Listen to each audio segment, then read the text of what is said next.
the Galaxy S5. The Galaxy S5 is going to come out on April the 11th, which is around 12 days from now, something. I mean, we're really close in to the good stuff.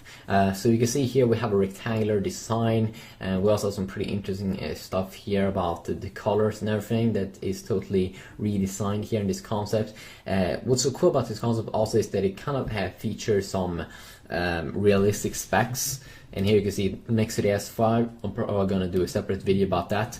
But yeah, the specs on this device here, rectangular design, of course, as you can see, more rectangular, not as rounded off as the S5 or the S4. Android 4.5, 7.2 millimeters in thickness, and I kind of feel it takes kind of like an iPhone shape, but like a bigger variant of it. 128 grams, 5-inch display, so around the 5.5 inches bigger than the previous Galaxy S devices, or at least the Galaxy S5.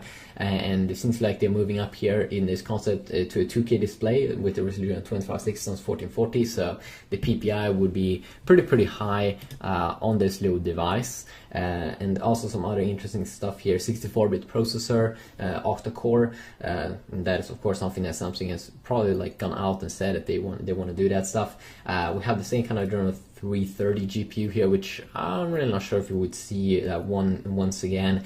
We've been seeing Nvidia releasing some pretty interesting stuff about the future GPU in mobile processing power that is so powerful that you'll be able to have some sick games on your future gaming device. So Adreno 330 another year, I'm really not sure. We're probably going to have some better in a year. 4 GB of RAM and 128 GB of storage. I also do believe that storage sounds a little bit overkill, 128 GB. Maybe that they'll finally go to 32 and 64 GB variants and drop off the 16 variant at least. And then we do have rumors about in this concept, or yeah, this concept, 21 megapixel camera with f1.8, and also an 8 megapixel front-facing camera, which probably would be one of the best front-facing cameras ever. 2K resolution or in recording at 30 frames per second, and more of an edge-to-edge display. Still a home button down there at the bottom, but very slim, so it makes an interesting design. Also seems